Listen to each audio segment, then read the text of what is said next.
Stress has become the synonym of life today. Do you agree with this statement? हमारे पास बहुत time है अपने office की deadline meet करने के लिए, लेट नाइट मीटिंग्स के लिए, बच्चों के ट्यूशन के लिए, होमवर्क के लिए, प्रोजेक्ट के लिए और रिलेशंस के बहुत सारे एक्सपेक्टेशंस को मीट करने के लिए। इन सब में अगर कुछ पीछे छूट जाता है तो वो क्या है? वो है हमारी हेल्थ एंड वेलनेस। इस पे तो हम ध्यान ही नहीं दे पाते, जो कि सबसे इंपॉर्टेंट है। आज के इस पॉडकास्ट में हम इसे ही डिस्कस करेंगे कि आप अपने स्ट्रेस को कितनी खूबसूरती से डील कर सकते हैं। हम बात करेंगे आज न्यूरोग्राफिक आर्ट के बारे में।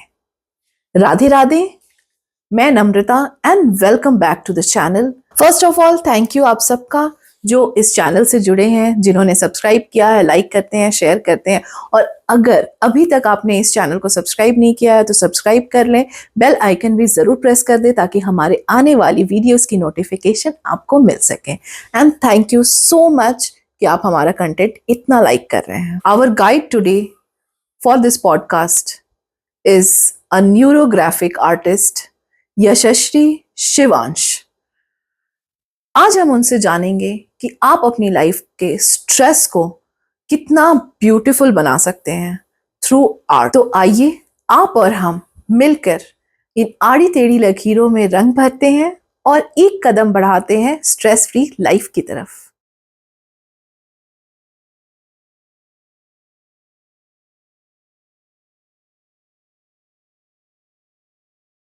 नमस्कार यशस्वी जी। नमस्कार। And welcome to the podcast. I can not tell you how happy I am. हमने फोन पे बहुत बातें की थी and finally you are here. I am extremely happy. Thank you so much. Thank you so much. Thank you for having me here. Thank you and believe me it's my pleasure. Me too. तो मैं आपको यश जी बोलूंगी, okay? तो Yash ji, I know that you are a art therapist, right? So अगर कोई किसी को art आता ही नहीं है, जैसे कोई आर्टिस्ट नहीं है जिसने कभी एक लाइन तक नहीं खींची, लाइन खींची होगी बस कुछ ड्रॉ नहीं किया, तो उनको आप कैसे हेल्प करोगे? हाँ, सबसे पहले मैं आपको बताऊं, art therapy is nothing to do with art. Oh, really? Actually, yes. So we don't use art. We use art process of the art for therapy generally.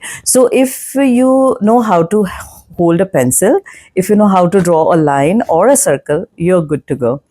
So you don't have to be an artist or any artistic ability. It's not mandatory for art therapy. Okay. Yes. But generally yes. Art therapy सुनते हैं तो हमें लगता है कि हमें मतलब कुछ तो ड्राइंग करना है। हाँ हाँ, ये एक अच्छा, बहुत बड़ा मिथ है। हाँ जी, आर्ट थेरेपी सुनते ही लगता है कि आर्टिस्ट लोग ही इसको परफॉर्म कर सकते हैं या उसका बेनिफिट ले सकते हैं, but let me tell you, like each and everyone can take benefit of it. So आपको आर्टिस्टिक एबिलिटी की जरूरत नहीं है। 2 साल के बच्चे से करवाना तो करा। जो बच्चे तो नेचुरल आर्टिस्ट होते हैं उनके पास और कुछ होता नहीं है, लाइक उनको भाषा नहीं होती है, वो नेचुरल आर्टिस्ट होते हैं बच्चे सारे, तो आप बच्चों के ऊपर भी आसानी से कर सकते हैं जी। तो आप means why did you come to this? क्या आपको खींच के लाया? What is the story behind this? See, मैं आर्टिस्ट, शुरू से मैं आर्टिस्ट हूँ, लाइक पर जिस तरह से ट्रेडिशनल आर्ट जो हम करते हैं, I am like self taught artist, but traditional way में मैं किया करती थी। लेकिन कुछ मेरे हेल्थ प्रॉब्लम्स कुछ ऐसे आए कि मैं डिप्रेशन में चली गई, लाइक मेनोपॉज और उसकी वजह से। सो मुझे काफ़ी सारे डिप्रेशन और एंजाइटी के प्रॉब्लम शुरू हो गए। और उस समय ऐसे हुआ कि उस समय जो मैंने आर्ट बनाया, so that was my vent out basically. और उस समय जो मैंने आर्ट बनाया, it was completely different than what I was doing my whole life. And उस समय मुझे ऐसा लगा कि this is what I want to paint. This was like right my reflection. जो भी उस समय मेरे इमोशंस थे उसका रिफ्लेक्शन था, वो नेचुरली मेरे अंदर से निकला था।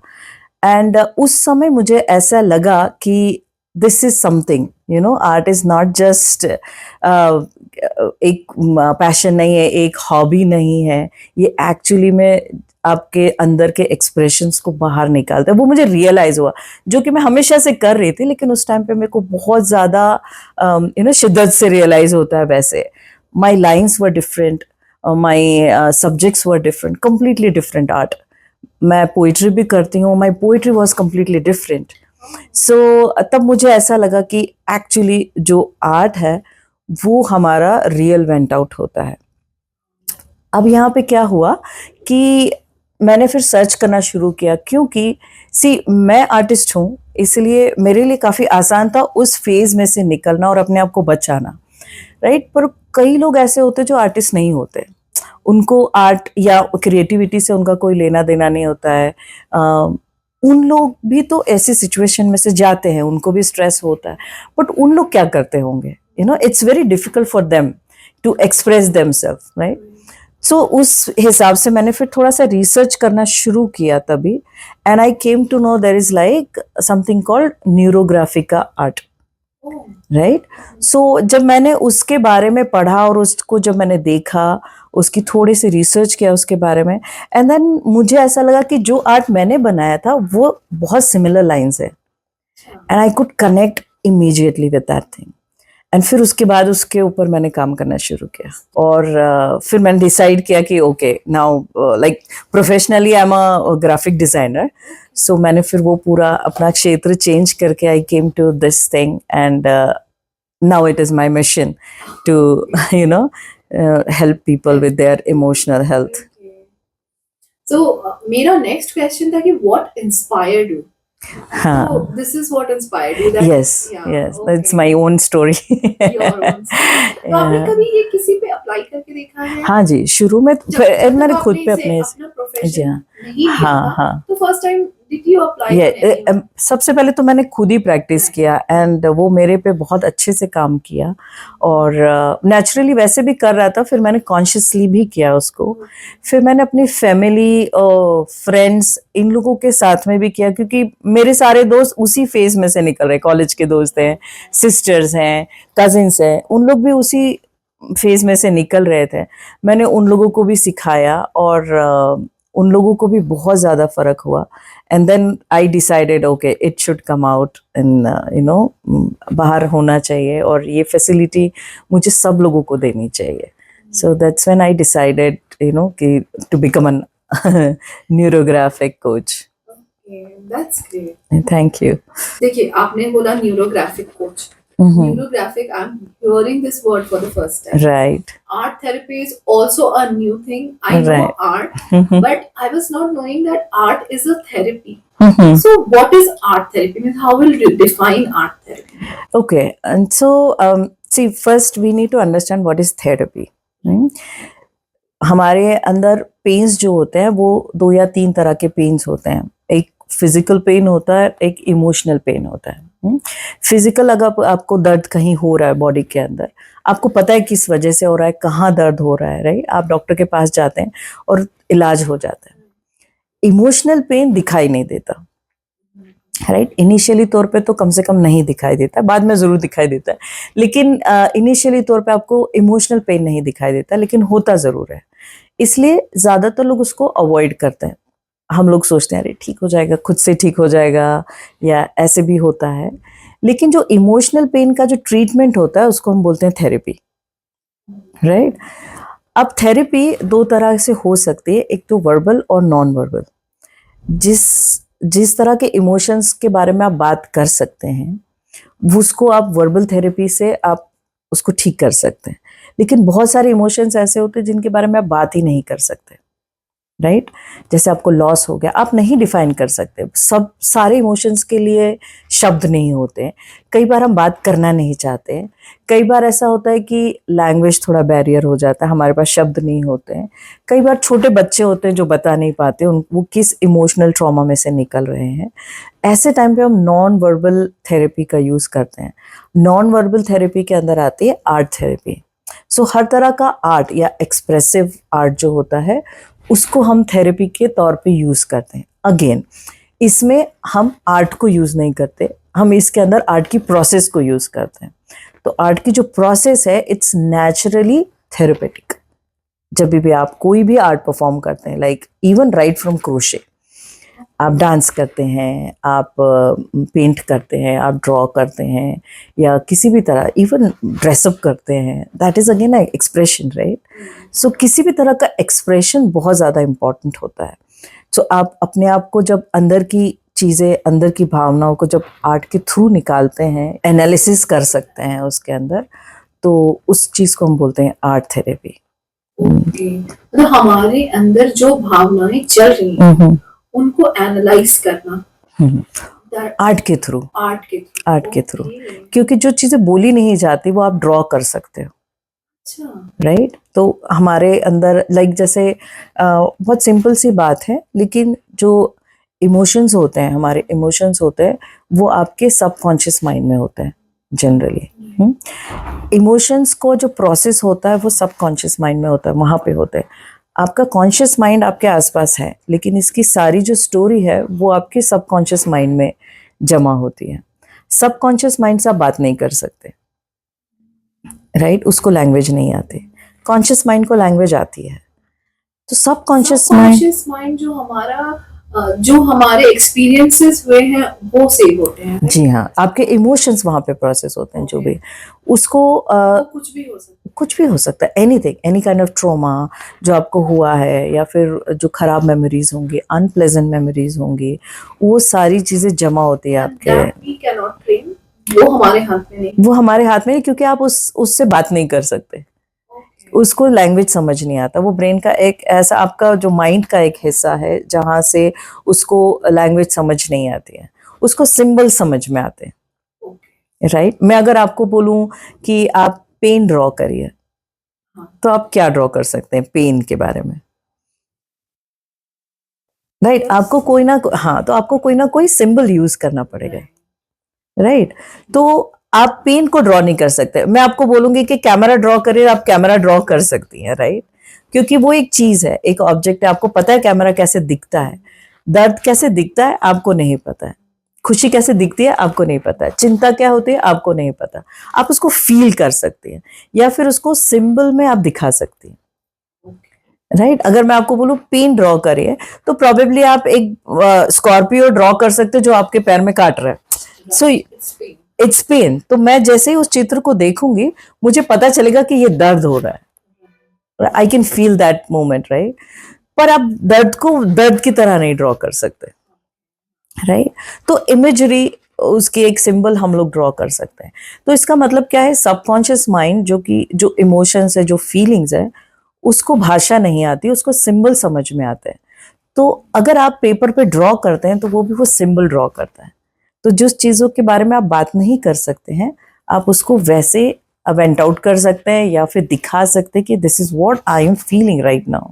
यहाँ पे मेरा क्वेश्चन है, जैसे हम कभी बहुत ज्यादा, मैं टीन एज में थी ना, मैं बहुत गुस्सा करती थी। अच्छा। तो गुस्से में होता क्या था, how to vent it out, तो मैं चीजें उठा के फेंक देती थी। अच्छा। अगर वो टूट जाए तो एक अलग सा सेटिस्फैक्शन मिलता था, नहीं टूटा तो दोबारा उसको उठा के फेंकना, मतलब जस्ट हार्मोनल चेंज और व्हाटएवर यू कॉल। तो ये जैसे अब इसको आर्ट थेरेपी में मान लीजिए किसी को बहुत एंगर इश्यूज है, तो वो कैसे कर सकते हैं इसको? कर सकते हैं, क्योंकि जी एंगर वो भी एक इमोशन है, राइट? उसको कहीं ना कहीं निकालना होता है आपको बाहर, उसको फिजिकली निकालना होता है। हर एक इमोशन फिजिकली रजिस्टर होता है बॉडी के अंदर, तो उसको फिजिकल ही निकालना पड़ता है आपको। फिजिकली अगर आप निकालते हैं, तो हम लोग आर्ट थेरेपी में क्या करते हैं कि उसको आप पेपर के ऊपर निकालते हैं सारे इमोशंस। उसको कैथारसिस बोलते हैं। किसी भी तरीके से आप डांस भी कर सकते हैं। आप अगर डिशेस तोड़ रहे हैं या कोई चीज़ें तोड़ रहे हैं, आप डांस भी कर सकती हैं। कई लोग दौड़ने चले जाते हैं, कई लोग जिमिंग करने लगते हैं, कई लोग बहुत सारे ऐसे जाम जिससे कि उनकी एनर्जी बाहर निकले। तो मैं एक्सरसाइज करने लगती थी, exercise that went out everything। तो मुझे गुस्सा आता था, तो फिर रनिंग करती थी, स्किपिंग करती थी, मैं अब उसको एक्सरसाइज के फॉर्म में वेंट आउट करती थी। Every time it's not possible. रात को अगर कुछ ऐसे, आधी रात को अगर आपको ऐसा कुछ हो रहा है, and that's not the right way. अगर आप एक्सरसाइज कर रहे हैं वो बहुत अच्छी बात है, लेकिन उसमें भी भावना आपके अपने शरीर को हील करने वाली होनी चाहिए, ना कि आपके एंगर निकालने के लिए। वो डिस्ट्रैक्शन, हाँ, I'm giving pain to myself. Pain to yourself, हाँ। तो वो एक मानसिक स्थिति वो ठीक नहीं है। अगर आप अपने आप को हील या बॉडी को सही हेल्दी रखने के लिए एक्सरसाइज करते हैं, वो बहुत बेस्ट है, राइट। तो ऐसे टाइम पे थेरेपी, ये जो थेरेपी, या तो आप किसी से बात कर सकते हो, या बात नहीं करना चाहते तो आप ड्रॉ कर सकते हो। सो न्यूरोग्राफी का एक ऐसी टेक्निक है जिसके अंदर आप कभी भी अपने घर पे परफॉर्म कर सकते हो, रात को, आधी रात को, any time you want. So what is basically difference between art therapy and neurographic? कुछ बेसिक डिफरेंस है या दोनों सेम? हाँ, बिल्कुल बहुत अलग हैं दोनों। अच्छा। दोनों बहुत अलग हैं। Art therapy is generally professional के साथ में आप बैठ के करते हैं। जो भी प्रोफेशनल्स होंगे, इसके जो जानकार होते हैं, आप उनके साथ बैठते हो, और वो आपसे जो भी आप ड्रॉ करेंगे, जो भी आप बनाएंगे, वो उनके इंस्ट्रक्शन के हिसाब से या आप खुद से उसका एनालिसिस होता है, और वहाँ से फिर आपके इमोशन का सब चीज़ें निकाली जाती हैं कि this is what happening, this is area where you want to work, और इस तरह से वो सब चीज़ें होती हैं। न्यूरोग्राफिका is completely different. Neurographica is not about the emotions. It is alignment with like your subconscious mind और conscious mind का alignment करने के लिए है, राइट। न्यूरोग्राफिका आपके ब्रेन में एक नया न्यूरोपाथ बनाने के लिए यूज किया जाता है। तो कंप्लीटली हम लोग न्यूरोग्राफिका के अंदर ब्रेन का न्यूरोप्लास्टिसिटी को यूज करते हैं। अच्छा, थोड़ा सा technique, sorry. So neuroplasticity is basically brain is plastic. So आप जैसा उसको, जिस तरह के थॉट्स आप रखोगे, वो वैसा बनता जाएगा, ठीक है। तो आप ब्रेन को टर्न कर सकते हो, आपके ब्रेन को आप रीवायर कर सकते हो। Rewire is a right word, I guess. तो rewiring is very common word. तो आप अपने ब्रेन को अगर रीवायरिंग करना है कुछ, क्योंकि क्या होता है, हमेशा एक एक तरह की चीज अगर आप करते रहते हैं, जैसे अगर आपको बास्केटबॉल, जब आप सीखते हो, तो आप बास्केट में बॉल डाल रहे हो, every day if you do same thing घंटों तक, आपके ब्रेन के अंदर एक न्यूरोपाथ बनता है, और आप धीरे धीरे सीख जाते हो। फिर आपका ध्यान हो चाहे नहीं हो, बॉल बास्केट में जाएगा। सो नाउ यू नो कितने फोर्स से डालना है, आप कितनी दूर हो तो मुझे कितना बॉल को उछालना है, मेरा हाथ का पोजीशन कैसा होना चाहिए, मुझे कितनी हाइट तक कूदना है, वॉट एवर इट इज। तो वो बॉडी आपका, ब्रेन आपका जज कर लेता है, उसको पता है कि ये बॉल जो है बास्केट में जानी चाहिए, तो एक न्यूरोपाथ बन जाता है। इसी तरीके से अगर आप, जैसे आप गाड़ी चला रहे हैं, आप कहीं भी, अगर आप आदी हैं गाड़ी चलाने, आप गाना गा रहे हैं, किसी पे फोन पे बात कर रहे हैं, आप सीधा घर ही आते हैं, आपको मैप देखने की जरूरत नहीं होती, क्योंकि आप रोज आ रहे हैं, उसी गली से आप रोज निकल रहे हैं। या बैंगलोर की सड़कों पे अगर आप जा रहे हैं, आपको पता होता है कि मुझे राइट टर्न लेना है, लेफ्ट टर्न लेना है। सो ये क्या हुआ है कि इन सब चीजों की आदत हो गई है, ब्रेन के अंदर एक पाथ बना हुआ है उसका। सो वो आसान हो जाता है। शुरू में आप स्ट्रगल करते हो उस चीज के लिए, धीरे धीरे आप वो पाथ को स्ट्रॉन्ग बना देते हो, और ब्रेन अपने आप वैसा ही काम करने लगता है। ये कह सकते हैं रिफ्लेक्सेस में आ जाते हैं, रिफ्लेक्सेस में आ जाता है, राइट। अब अगर आप किसी निगेटिव थिंग को बार बार सोच रहे हो, इसी तरह से कोई एक चीज है, मेरे साथ बुरा ही हो रहा है, मेरे साथ हमेशा ही बुरा होता है, मैं ठीक नहीं हूँ, या नेगेटिव थिंकिंग, वो ठीक नहीं है, ये ठीक नहीं है, पॉलिटिकल थिंग्स ठीक नहीं है, मेरे घर वाले ठीक नहीं है, बच्चे ठीक नहीं है, जो भी आपके दिमाग में अगर नेगेटिव थिंग्स चल रहे हैं, काम पे ये प्रॉब्लम्स आ रहे हैं, वो प्रॉब्लम्स आ रहे हैं, हमेशा अगर आप प्रॉब्लम्स के बारे में सोचते रहेंगे, तो ब्रेन में क्या होता है, वो एक न्यूरोपाथ जो बनता है, वो नेगेटिव बनता जाता है। तो अगर कुछ भी, अगर पॉजिटिव भी हो रहा है, तो आपको दिखाई नहीं देता, आप उसको उसी तरीके से सोचते हो, क्योंकि आपने ब्रेन को ट्रेन किया हुआ है कि इसी तरीके से सोचना होता है, यही चीज है। अच्छा, तो जैसे जो लोग डिप्रेशन में जा रहे हैं, डिप्रेशन में जनरली लोग जाते हैं क्योंकि आपके साथ कुछ हुआ रहता है पास्ट में, जिससे आप बाहर नहीं आ पाते, और कंटिन्यूअसली थिंकिंग, ओवरथिंकिंग अबाउट, उसमें ड्रिफ्ट होते जाते हैं। And if something good is happening with you, वो भी आप नोटिस नहीं करते, आप एक्सेप्ट भी नहीं करते। नेगेटिव, हाँ, ठीक, और अच्छा चीज भी होता है, तो आप ये रजिस्टर करते हो सकता है इसके आगे बुरा हो। एग्जैक्टली, हो सकता है बुरा हो, ये हो सकता है ये अच्छा ही ना हो, राइट। आप देखना ही नहीं चाहते कुछ भी अच्छा, क्योंकि आपके ब्रेन को पता है कि नेगेटिव थिंग्स अच्छे होते हैं, उसको वो आदत है। और उसके अंदर वो भी हमारे रिफ्लेक्सेस में आ जाते हैं, अगर हम जो भी गलत सोचते हैं, वो भी हमारे रिफ्लेक्सेस में रजिस्टर हो जाते हैं, देखो कि वही बार बार सोचे, वही बात। इसमें बहुत एक क्या कहते हैं, डेप्थ में एक बात है कि नेगेटिव थिंकिंग हमारी बहुत नेचुरल थिंकिंग है। हम लोग जो जिस तरह से इवॉल्व हुए हैं, इवोल्यूशन के दौरान नेगेटिव थिंकिंग इज द हम लाइफ सेवर है। क्योंकि जब हम लोग जंगल में रहते थे, जो आदि मानव है जंगल में गुफा में रहते थे, आपको चारों तरफ अलर्ट रहना पड़ता है। तो हमारा ब्रेन का डेवलपमेंट ऐसा हुआ है कि आप चारों तरफ सिर्फ खतरा नापते रहो, मैप करते रहेंगे, तो ही आप अपने आप को बचा सकते हो, सर्वाइव कर सकते हो। तो सर्वाइवल मैकेनिज्म है नेगेटिव थिंकिंग, उससे जुड़ी एंजाइटी भी है। तो जो नेगेटिव थिंकिंग है बहुत नेचुरल है। तो सबसे पहले आपको नेगेटिव थिंग्स ही दिखाई देंगे। आप नॉर्मल हैं तो भी आपको नेगेटिव थिंग्स दिखाई देंगे। अगर देखिए, आपको दिन में अगर सब लोगों ने आज बोला आपकी साड़ी बहुत खूबसूरत है, बहुत सुंदर कलर है, किसी एक व्यक्ति ने आपको बोला कि अरे बिल्कुल अच्छी नहीं लग रही है साड़ी, आपको वो 10 कॉम्प्लीमेंट कभी याद नहीं रहेंगे।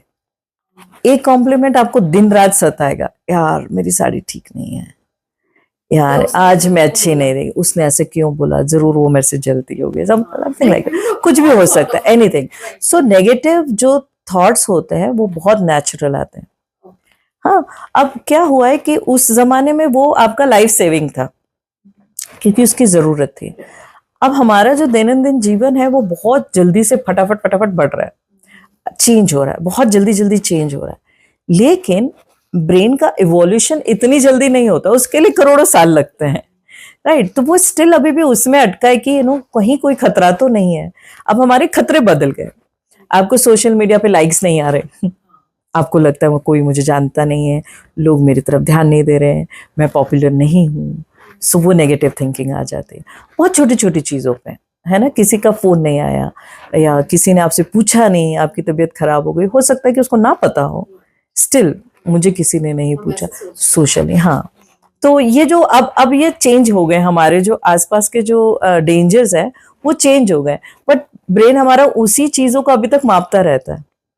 उसको लगता है कि अगर किसी ने मुझे नहीं पूछा है तो मेरे सर्वाइवल पे खतरा है, किसी ने मेरे फोटो पे लाइक नहीं किया इसका मतलब कोई मुझे जानता नहीं है तो मैं अकेली रह जाऊंगी, अगेन मेरी सर्वाइवल पे चिंता है। So everything comes down to survival. So अब हमारी ये जो चिंताएं हैं ये डिफरेंट हो गई हैं पूरी। सो नेगेटिव थिंकिंग जो है वो नेचुरल है, बट पॉजिटिव सोचना इसमें एफर्ट्स डालने पड़ते हैं आपको। सो हमारे अपने आप को पॉजिटिव रखना, सॉरी सो नो तो प्रॉब्लम। जैसे हम बच्चे, ये हमारा नेचुरल रिफ्लेक्स होता है कि बच्चे हैं, अगर हम देखेंगे कि वो फैन की तरफ उंगली डाल रहे हैं, नहीं नहीं नहीं नहीं नहीं करना, तो क्या ये भी बच्चों के दिमाग में नेगेटिव थॉट रजिस्टर करता है? नहीं नहीं नहीं, वो तो आपको नहीं, वो तो आप उसको सिखा रहे हैं क्योंकि वो नहीं ये जानता है बहुत कि बार ये हमें डॉक्टर्स ने बोला है कि डोंट रिएक्ट, मतलब आपका रिएक्शन इतना लाउड नहीं होना चाहिए। हाँ, उतना लाउड नहीं होना चाहिए, लेकिन आपको बताना तो जरूर पड़ेगा क्योंकि वो नहीं जानता है। हाँ, नेचुरल एक्चुअली ह्यूमन बेबीज तो जनरली इतनी जल्दी नहीं समझते हैं कि उनके लिए कोई खतरा है या ऐसे कोई चीज है, लेकिन उनके लिए होता है कि जैसे अभी भूख लग रही है तो मुझे रोना पड़ेगा, उनके लिए वो चीज होती है, वो एक्सप्रेशन उनका वो होता है। लेकिन अब मैं यहाँ से अगर चलते चलते जाऊंगा तो मैं शायद गिर जाऊंगा, ये उनको नहीं पता होता, वहां तो उनको बताना होता है। ये जरूर है कि उतना बहुत लाउड नहीं करना चाहिए ताकि उनको डर ना बैठे उस चीज के अंदर। जैसे अगर आप खाना नहीं खाए, बहुत सारी मदर्स ऐसे भी करते हैं, खाना नहीं खाएंगे नहीं तो वो भूत आ जाएगा। वो चीजें बच्चों के दिमाग में रजिस्टर हो जाती हैं कि अगर मैंने ये नहीं किया तो ऐसा कुछ तो खराब मेरे साथ हो जाएगा, ये नहीं किया तो कुछ तो खराब मेरे साथ हो जाएगा। फिर वो बड़े होने तक वही चीजें दिमाग में चलती हैं, उसके सिर्फ रूप बदलते रहते हैं, लेकिन दिमाग में वो चलता है, ओ मैंने ये नहीं किया तो जरूर मेरे साथ कोई बैड लक हो जाएगा। वो चीजें भी हो जाती हैं ऐसे। तो वहां वो चीजें नहीं करनी चाहिए, मुझे ऐसा लगता है पेरेंटिंग के टाइम पे इस तरह के थोड़ा कॉन्शियस आपको जरूर रहना चाहिए कि बच्चों के दिमाग में जितना आप पॉजिटिव थिंग्स डाल सकते हैं, लेकिन इंस्टेड ऑफ सेइंग कि खाना नहीं खाओगे तो भूत आ जाएगा, आप ये कह सकते हो खाना खाने से तुम्हारा बॉडी अच्छा हेल्दी होगा, then you can do this thing, जो भी तुम्हें करना है तुम वो कर सकते हो, otherwise you can not do. Positive things डाल सकते हैं उसके अंदर। तो हम जो भी डे टू डे करते हैं वो हमारे रिफ्लेक्सेस में आ जाते हैं। जी हाँ। And this is how the pattern of our nerve creates in our mind. या ब्रेन का पैटर्न जो भी तो हम जब इस आर्ट से जुड़ते हैं तो वो पैटर्न ब्रेक होते हैं या वो रिकनेक्ट होते हैं या वाइब्रेशन में चेंज आता है? नए कनेक्शन बनते हैं। नए कनेक्शन। सो न्यूरोप्लास्टिसिटी, जो मैं जिसके ब्रेन की प्लास्टिसिटी के बारे में बात करी थी, it's all about making new connection. तो आप कोई भी नया स्किल जब सीखते हो तो ब्रेन के जो न्यूरॉन्स होते हैं उनमें कनेक्टेड होते हैं, वो आपस में एक दूसरे से कनेक्टेड होते हैं। न्यूरॉन्स आर ब्रेन का सेल्स बेसिकली। हर एक जो हमारे ट्रिलियंस ऑफ सेल्स से बना हुआ ब्रेन, वो एक दूसरे से कनेक्टेड है। एक एक न्यूरॉन हजारों दूसरे न्यूरॉन्स के साथ में कनेक्टेड होता है। जब भी आप कोई नई चीज सीखते हो तो एक नया कनेक्शन बनता है, और उस चीज को अगर आप रिपीट करते जाते हो तो वो कनेक्शन स्ट्रेंथन होता जाता है, और जिस चीज को आप यूज नहीं कर रहे हो वो कनेक्शन वीक होके टूट जाता है। बेसिक थिंग ये है। अच्छा, ठीक है। तो आप अगर बोलते हैं practice make a man, practice make a man perfect, इसीलिए तो वो जो प्रैक्टिस हर बार की होती, जैसे अभी हमने बास्केटबॉल का भी बोला मैंने आपको, तो वो प्रैक्टिस है। तो मैंने क्या किया, जो चीजें नहीं चाहिए थी मुझे वो अनलर्न करनी होती है, और जो चीजें मुझे चाहिए उसको बार बार रिपीट करना है। ओके, तो दिस थेरेपी विल हेल्प। जैसे कोई नेगेटिव थिंक कर रहा है तो उसको उस तरह से डिस्ट्रैक्ट करके आर्ट में डाल देंगे। आप उसको एक पॉजिटिव, यस, हाँ, new connections develop, new connection. क्यों अब उसका दिमाग उस तरफ नहीं जा रहा है, तो वो पुराने वाले weak कनेक्शन होते जाएंगे। वीक होते जाते हैं। Okay, got it. राइट। सो जैसे अगर कोई नेगेटिव थिंकिंग आप करते हैं, ओवर थिंक करते हैं, या एंजाइटी थिंग होती है, या पैनिक होते हैं हम लोग, वो क्यों होता है? क्योंकि हम लोग नेगेटिव सोच रहे होते हैं, हमारे दिमाग में एक नेगेटिव थॉट आता है, राइट। अब वो जो थॉट होता है वो बहुत सारी चीजों को अफेक्ट करता है बॉडी के अंदर, और उसके ऊपर आप, वो एक साइकिल होती है एक्चुअली में, नेगेटिव थॉट, फिर उसके ऊपर एक और नेगेटिव थॉट, वो उससे जो जो साइकिल बनती है उसमें से आप बाहर नहीं निकल पाते, वो पाइलअप होती रहती है, राइट। अब हमें क्या करना होता है कि उस साइकिल को तोड़ना है, वहीं पे उस व्हील को तोड़ना है। अब उस व्हील को तोड़ना है, जो फर्स्ट आपके पास अगर कोई नेगेटिव थॉट आता है, you just break it down there and make something beautiful, do something else. तो अब वो चेन तोड़नी है मुझे नेगेटिव थॉट्स की, क्योंकि अगर वो चेन वहीं टूट जाती है शुरू में, तो आगे की बात नहीं बढ़ती है, तो आगे का सब कुछ कैंसिल हो गया इस बार के लिए। और मैंने क्या किया कि एक नेगेटिव थॉट को मैंने जोड़ा किसी एक पॉजिटिव थिंग से। नेक्स्ट टाइम वापस होगा जब ऐसे, मैं वापस उसको वही प्रैक्टिस करूंगी, सेम प्रैक्टिस, राइट। तो हम क्या करेंगे, पॉजिटिव साइड का जो है वो न्यूरोपाथ हम स्ट्रेंथन करते जाएंगे, उसको प्रैक्टिस करेंगे। तो जो नेगेटिव वाला, जो पुराना वाला पाथ है, वो ऑटोमेटिक कमजोर होके डिस्ट्रॉय हो जाता है। तो ये थेरेपी आपके साथ बैठ के नहीं करना? नहीं, अब जरूरी नहीं है, मैं आपको सिखा दूंगी कि कैसे करना है। कुछ सेशन लगते हैं उसके लिए, I have to talk also, क्योंकि कस्टमाइज करना होता है, हर एक प्रॉब्लम के लिए अलग अलग होता है। तो मुझे पहले बात करनी होती है, और उसके बाद फिर मैं आपको सिखाऊंगी वो टेक्निक, पर्टिकुलर इस चीज के लिए कैसे उसको परफॉर्म करना है, क्या करना है, एंड देन आप अपने खुद से भी कर सकते हैं घर पे बैठ के। This is like main art therapy और न्यूरोग्राफी का में डिफरेंस है। तो आर्ट थेरेपी में आपको थेरेपिस्ट के पास हमेशा जाना होगा? जी हाँ, आर्ट थेरेपी में थेरेपिस्ट के पास जाना होता है। इन दिस वो आपके इमोशंस को भापने के लिए आर्ट के थ्रू निकाला जाता है, आर्ट थेरेपी के अंदर। यहाँ पे वो चीज ही नहीं है, यहाँ पे मैं काम कर रही हूँ आपके डायरेक्ट ब्रेन के न्यूरोपाथ पे। सो जो अलाइनमेंट है आपके सबकॉन्शियस माइंड और कॉन्शियस माइंड का अलाइनमेंट, कि अगर कोई चीज है, आपको कंफ्यूजन है, सपोज आपको कंफ्यूजन है, you can do anything, you need a clarity. तो जब क्लैरिटी कहाँ से आती है, वो यहाँ से आती है आपको, when you perform this thing. अच्छा, तो मैं इसको एक चीज से रिलेट करना चाहती हूँ। जैसे हम कहते हैं affirmation, affirmation only works if you're thinking, rethinking that particular thing, specific word again and again. Mainly ये हमारी हैमरिंग है। अच्छा, ओके, एक तरह का फोकस है, पैटर्न बना दे रहा है। जी हाँ, और हम बार बार उसको बोल रहे हैं, आप जब बोल रहे हैं, हाँ, तो वो कॉन्शियसली या अनकॉन्शियसली वो पैटर्न क्रिएट करके हमें तैयार कर रहा है उस चीज के लिए। जी हाँ। तो एक्चुअली जी हाँ, ऐसा होता है। जैसे आप अफर्मेशन करते हैं तो आप विजुअलाइज भी करते हैं, हम लोग विजुअलाइज करने के लिए भी कहते हैं। विजुअलाइज करने का मतलब ये नहीं कि आपने सोचा और वो हो गया, ऐसे नहीं होता, राइट। अपने आप कुछ भी नहीं होता, you have to work on it.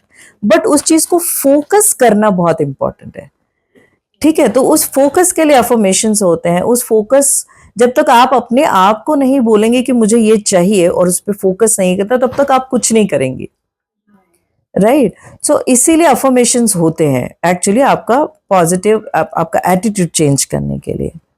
जैसे मैंने वास्तु सीखा है, तो वास्तु में हम जैसे कोई पूछता है कुछ, हम बोलते हैं आप एवरी 7, अगर आप अपनी लाइफ में चेंज चाहते हैं तो एवरी 7 डेज या 10 डेज में आप चीजों को उलट पलट करके रख दीजिए। जो भी सामान जहाँ है उनको चेंज कर दीजिए, तो एनर्जीज चेंज हो जाती है। अच्छा, तो नाउ आई गॉट इट कि हम ये वास्तु में सिखाया गया है। अच्छा। ये इसलिए होता है कि हमारे ब्रेन ट्यून हो जाती है चेंजेस की। हो सकता है, आई एम नॉट श्योर, मतलब ये, हाँ, मैं ज्यादा जानती नहीं। हाँ। मतलब मैं वास्तु भी साइंस है, एस्ट्रोलॉजी भी साइंस है, एवरीथिंग इज साइंस। तो मैं वो रिलेट करने की कोशिश की कि why this is said like this. तो मुझे अब समझ में आ रहा है कि everything is here, everything is here, everything is your thought process. जैसा आप सोचते हैं वैसे आप हो जाता है। बहुत बार, जैसे अभी आप अफर्मेशन के बारे में बात कर रहे थे, विजुअलाइजेशन हम करने के लिए जो बोलते हैं, तो उसका साइंटिफिक रीजन कैसा है पता है? कि आपके ब्रेन को रियलिटी और पिक्चर में डिफरेंस नहीं पता है। ओके। मुझे नहीं पता है कि ये आप बैठे हैं या आपका चित्र है, मुझे पता है, मतलब मेरे ब्रेन को नहीं समझ आती ये चीजें। तो मैं अगर वो विजुअलाइज करती हूँ वो चीज कि मेरे साथ ये चीजें हो रही है and how happy I M, my brain thinks this thing makes me happy, right? तो वो फिर पूरा जोर लगा देता है उस चीज को आपको फोकस करने के लिए, राइट? तो वहां पे आपका वो ब्रेन आपको साथ देता है एंड देन आप उस चीज के ऊपर फोकस करते हो, जिस चीज पे आप फोकस करते हो आपको मिलती है, राइट? इसीलिए अफर्मेशन के बारे में बोलते हैं रिपीट करने के लिए, ताकि स्पेसिफिक वर्ड बोलते हैं कि लिख लो और उसी वर्ड को रोज रोज लाइंस चेंज नहीं करना, एक एक बात को आपको रिपीट करना होता है। उसमें नो वर्ड्स नहीं होने चाहिए, नेगेटिव वर्ड्स नहीं होने चाहिए, सारे पॉजिटिव वर्ड्स। सॉरी, थोड़ा अलग है, लेकिन I will let you know कि आपने वो बुक ऑफ सीक्रेट्स पढ़ा है? मैंने सुना है, मतलब पढ़ा नहीं है, उसके ऑडियो बुक सुने हैं। मैं थी तो मैंने उसको पढ़ा था, so just pass out पे। तो आज तक मैं वो बुक 4 to 5 टाइम्स पढ़ चुकी हूँ। ओके। तो उसमें ना स्पेसिफिकली मेंशन है कि जब भी हम कोई भी बात करते हैं तो ना, नहीं, ये सारे जो शब्द है ना वो यूनिवर्स में जाते ही हैं, दे डोंट रजिस्टर। तो व्हेन यू आर सेइंग कि हे भगवान ये ना हो, तो ना हट जाता है और यूनिवर्स में जाता है भगवान ये हो। अच्छा। This is the book of secrets. Okay. वो बोलता है कि आप जब बात करते हो, अवॉइड सेइंग नेगेटिव नोटेशंस। या हम जब एमबीए कर रहे थे तो हमें सिखाया जाता था कि जब आप अपने जूनियर्स से बात करेंगे, अवॉइड नेगेटिव नोटेशंस। आप नेगेटिव वर्ड्स मत यूज करो, get out from here, this is a negative, you can please leave, this is a positive way of saying. Same बात है दोनों, लेकिन टोन में और डिफरेंस आपके टोन में भी आ जाएगा इसमें, राइट? तो यही चीज हमें सिखाया जाता था। और अब मैं सब कुछ रिलेट, जब I am talking to you, अब मैं सब कुछ रिलेट कर पाती हूँ। Everything is here, everything is here, yes. तो आप अपने दिमाग से एक पहाड़ भी बना सकते हैं, और आपके, अगर आप चाहें तो, और नहीं तो आपके दिमाग से आप एक राई का दाना भी नहीं खा सकते हैं। Heavy, yes, all is here, all is here, that's very true. यही बुक ऑफ सीक्रेट हमें बताया था कि नहीं, कभी नहीं बोलना चाहिए। या हम कभी बोलते हैं ना, जनरली जो नेगेटिव लोग हो जाते हैं तो बोलते हैं उसकी लाइफ में कुछ अच्छा ना हो तो अच्छा है। क्या हमने एफर्मेशन दिया यूनिवर्स को, नहीं, ना, वो सब हट गया, उसकी लाइफ में हमेशा अच्छा है, राइट? तो जिसके लिए बोलते हैं ना कि जिसके लिए जो ज्यादा नेगेटिव लोग सोचते हैं उसके साथ उतना ही पॉजिटिव होता है। Example is Modi ji. अच्छा। अगर पीपल उनके लिए नेगेटिव सोचते हैं, positive is happening with him, because he is not considering, वो तो अपना काम कर रहे हैं, आप really नेगेटिव बोल रहे हो। और वो बोलते हैं ना कि मैं स्टोन आप मेरे ऊपर फेंको, मैं उसे नीचे रख के उसके ऊपर चढ़ता जा रहा हूँ। This is the way of thinking. It's attitude, like you know, कि आप कैसे लेते हैं उन शब्दों को, कि आप क्या करते हैं। इफ लाइक कहते हैं, like if life gives you lemon, you make lemonade and drink it. Lemonade तो आपको उसी समय पीना पड़ेगा, नींबू का अचार बना लो, सालों हाँ, तक चलेगा। बेस्ट है नींबू का अचार बनाना। तो वही है कि हम कैसे अपने आप को प्रिपेयर करते हैं, ये हमारे हाथ में। हाँ जी। This was lovely। yeah. अब मैं ना सब कुछ रिलेट कर पा रही हूँ, थैंक्स टू यू। मुझे पहले लगता था कि अच्छा ये थियरी है, सोचती मैं बहुत थी कि ऐसा क्यों होता होगा। तो अब मुझे समझ में आया कि दिस इज प्योर साइंस, क्योंकि मैं तो साइंस बैकग्राउंड की नहीं हूँ। नाउ कमिंग टू, अगर ये इस आर्ट थेरेपी या न्यूरोग्राफिक आर्ट के बारे में अगर हम बात करें, तो इस any particular tools are used for this? Yeah, like नाम से जैसे है neurographic art, you need some pencils, pen, या आपके कलर पेंसिल, कलर्स भी चलते हैं। वो अगर आप कलर करना चाहें तो करें, तो बहुत अच्छी बात है, क्योंकि कलर भी एक तरह की थेरेपी होती है। और शार्पी अगर आपके पास है तो दैट्स इट, और कुछ ज़्यादा नहीं चाहिए होता। शार्पी मीन्स आपका थोड़ा मोटा वाला जो पेन आता है, ब्लैक, वो वाला, बस, और कुछ नहीं चाहिए होता है इसके अंदर। यस, पेन और पेपर हमेशा आपके पास अवेलेबल होता ही है जनरली घर में। कोई भी तरह का पेन ले लीजिए, कोई भी, सिर्फ पेंसिल और पेपर भी होगा तो भी चलेगा। बहुत ज्यादा कुछ नहीं है, तामझाम नहीं है उसमें, ज्यादा कुछ भी, बहुत सिंपल सी प्रोसेस होती है, लेकिन रूल्स में है, उसके कुछ रूल्स है जो हम लोग गाइड करते हैं, मैं आपको सिखा सकते हैं। तो अच्छा, अब मुझे बहुत क्लैरिटी हो गई। आर्ट थेरेपी इज कि आपको थेरेपिस्ट के साथ बैठ के you have to work, they will analyse what you are doing and everything, what emotions, जो भी इमोशंस को बाहर निकालने के लिए बेसिकली वो होता है। And neurographic artist come to you, you will teach us the technique, आप बताएंगे टेक्निक कैसे करना है, एंड वो हम 1-2 सेशन आपसे लेने के बाद घर पे भी प्रैक्टिस कर सकते हैं। आप घर पे प्रैक्टिस कर सकते हैं। तो फिर आप कुछ गाइडेंस देते हो? हाँ, उसके लिए गाइडेंस होते हैं कि आपसे 1-2 सेशन तो कर लिए हैं, हाँ, अगर हम घर पे करते हैं तो आप 1-2 सेशन में तो नहीं होता, बट हाँ, 5 मिनिमम 5 सेशन तो चाहिए होते हैं उसके अंदर, वो सेशन होते हैं। अच्छा, तो वो 5 सेशन में हमें ये पता चल जाता है कि हमें कैसे यूज करना है उस टेक्निक को। हाँ, अगर वो थॉट्स हमारे पास दोबारा आती हैं, जनरली हाउ आप, यू कैन वेंट। यस, अगर आप एवरीडे अगर रोज कर सकते हैं सोने के पहले तो वेल एंड गुड, जरूरी नहीं कि आप जब प्रॉब्लम है तभी करें। इट्स लाइक योगा, आप एक्सरसाइज है जो आप रोज की दिनचर्या में भी शामिल कर सकते हैं। कोई प्रॉब्लम नहीं है या है, अलाइनमेंट हमेशा बना रहता है। It's basically, I told you right, it's an alignment of your brain. So alignment अगर रोज ही बना रहे तो अच्छी बात है, आपके नेगेटिव थॉट्स निकल जाते हैं। अगर रात को सोने के पहले करते हैं, नींद अच्छी आती है, बिकॉज यू आर नाउ काम एंड नाइस। तो आप उसको कर सकते हैं, बच्चे कर सकते हैं। और आर्ट एक ऐसी चीज है ना जिसके अंदर टेक्सचर्स होते हैं, कलर्स होते हैं, लाइंस होते हैं, शेप्स होते हैं, ये सारी चीजें। और ये अलग अलग शेप्स, अलग अलग कलर्स ब्रेन के ऊपर अलग अलग तरह से असर करते हैं, राइट। अगर आप अगर सोच के सिर्फ देखिए कि एक जिगजैग लाइन है या ट्राइंगल है और एक सर्कल है, कौन सा आपको प्लेजेंट लगता है देखने में? सर्कुलर, स्मूथ, जो भी शार्प एजेस, हाँ, तो शार्प एजेस देख के हमको थोड़ा सा अनकंफर्टेबल लगता है। सर्कुलर या कर्वी जो होते हैं वो प्लेजेंट लगते हैं देखने में, उसके अंदर थोड़ा सा हमको दिमाग में स्ट्रेस कम होता है सर्कुलर थिंग्स देखने के लिए। सो वो जो शेप हम लोग ड्रॉ करते हैं वो भी बहुत इंपॉर्टेंट होता है। लाइक जैसे थेरेपी के अंदर भी मुझे, अगर जब मैं ड्रॉ करने के लिए बोलती हूँ बच्चों को या बड़ों को, जिनको भी चाहिए, शेप से भी हम लोग डिसाइड करते हैं कि actually what she is going through और what he is going through right now. हाँ, शेप्स और किस तरह के शेप्स बन रहे हैं ऑटोमेटिक आ रहे हैं। हाँ, हाँ, बिल्कुल, यस। इवन न्यूरोग्राफिका में भी शुरू में अगर आप बहुत ज्यादा स्ट्रेस्ड हैं कुछ है तो आपके शेप्स बहुत डिफरेंट होंगे, लाइंस आपके डिफरेंट होंगे, लेकिन जैसे जैसे आप काम होते जाते हैं आपके लाइन चेंज होते जाते हैं। जैसे मैंने बताया, ये एक्सपीरियंस मैंने खुद भी किया हुआ है। My art was completely different when I was disturb.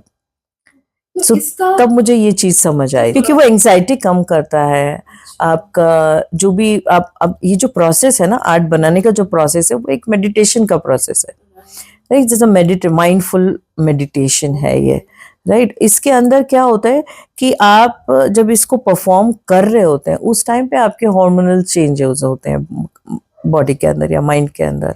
तो आपकी एंजाइटी, अगर कॉर्टिसोल लेवल आपका बढ़ा हुआ है तो वो कम हो जाता है।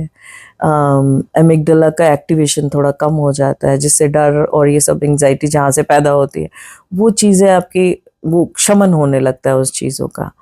एंड इस तरह से वो चीज़ें काम करते हैं धीरे धीरे धीरे धीरे धीरे धीरे। तो जब जिनको एंजाइटी का प्रॉब्लम ज़्यादा होता है, तो ब्रेन के कुछ पार्ट हैं जो ज़्यादा एक्टिवेट रहते हैं या कंटिन्यूस एक्टिवेट रहते हैं, तो उनको वो, जैसे अगर आप रोज उसका प्रैक्टिस करेंगे तो उसका वो जो एक्टिव, जो उसका वो है एग्रेशन, वो कम होता जाता है।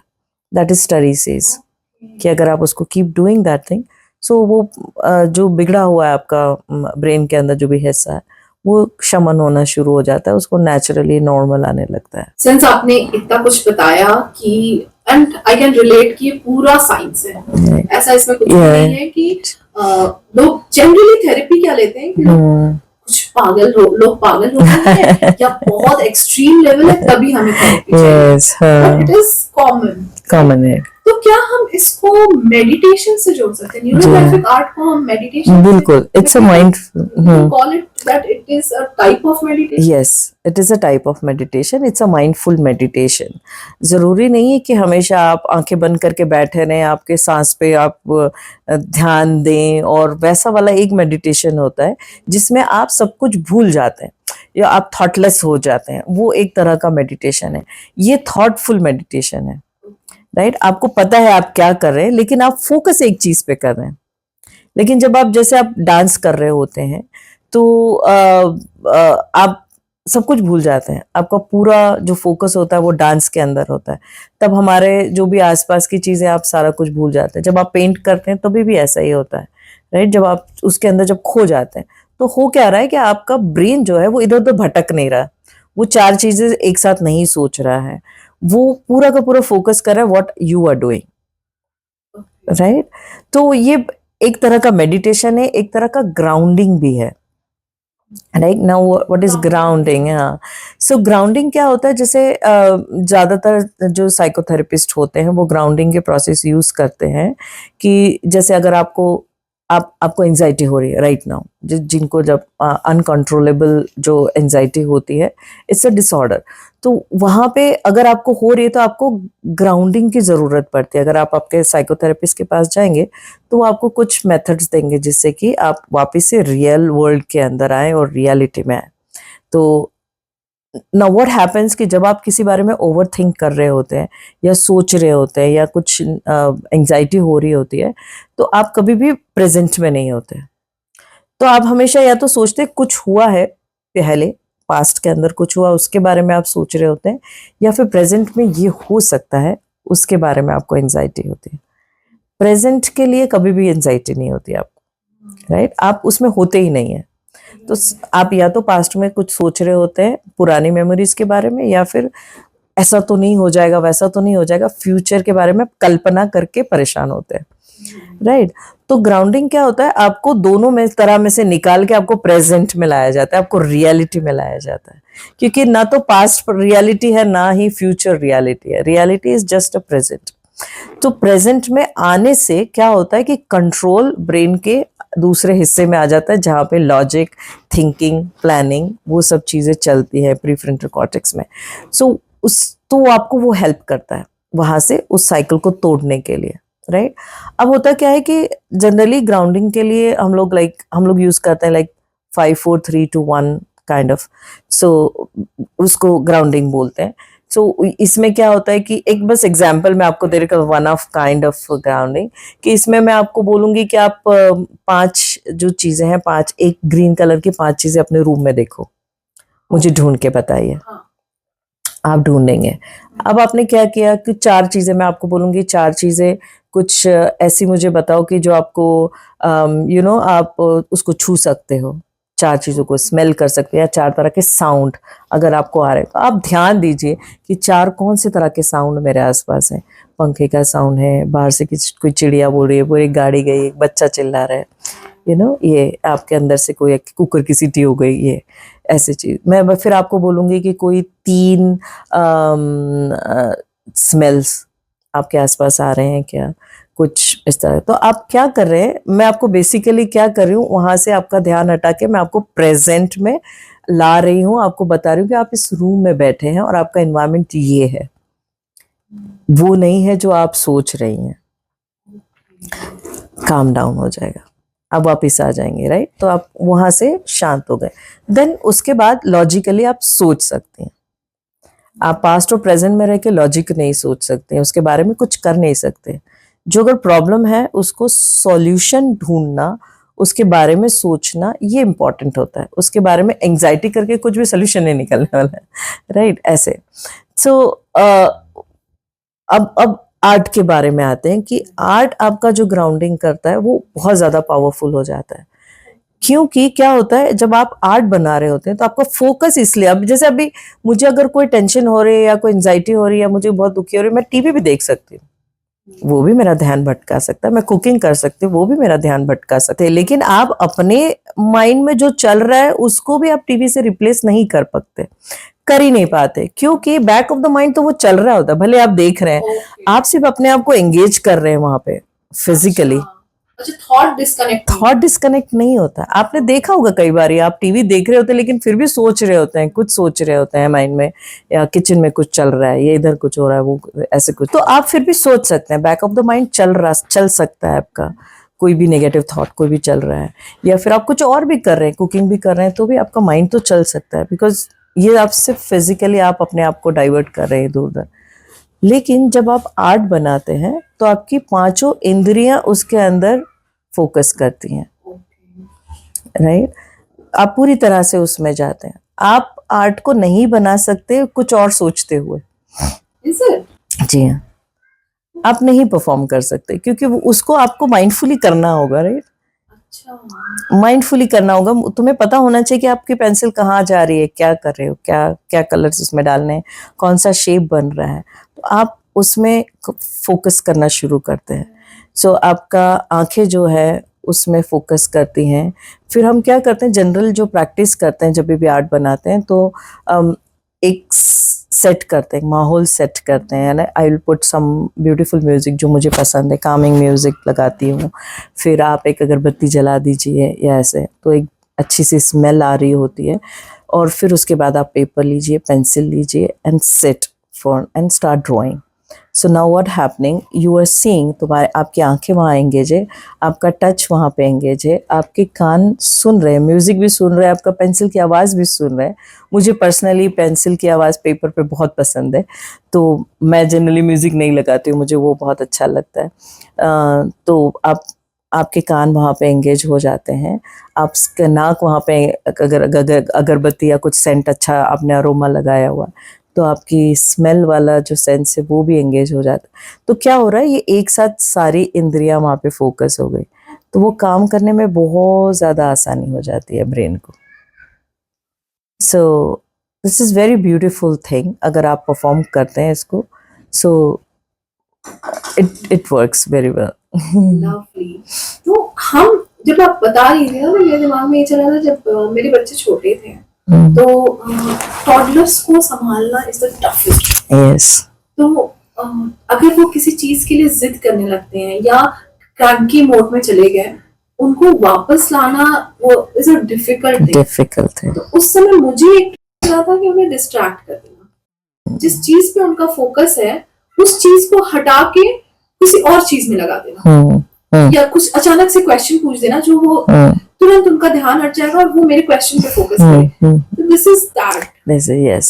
तो अगर हम जैसे टॉडलर्स, और कंस्ट्रक्टिव भी है ना, कंस्ट्रक्टिव भी है, अगर हम टॉडलर्स के साथ या जो क्रैंकी हो जाते हैं बच्चे, अगर उनको इमीडिएटली पेन और पेपर दे दें या उनको बोले चलो ड्राइंग करते हैं, हम फिर आते हैं तुम्हारी बात पे आते हैं, फर्स्ट लेट्स डू, तो ये बहुत अच्छा हाँ, वर्क बहुत कर सकता काम। है यस, पेरेंट्स के लिए। आप उनको मिट्टी दे दीजिए खेलने के लिए, क्ले दे दीजिए खेलने के लिए, वो बहुत इंपॉर्टेंट होता है बच्चों के लिए, इस तरह की चीजें। आजकल बहुत ही हाँ, बच्चे खुश होके खुश होके खेलते हैं, उनकी क्रिएटिविटी बढ़ती है। अगर उनके जो न्यूरल कनेक्शन है नए बनते हैं, तो बच्चों को इस तरह के गेम्स देने चाहिए।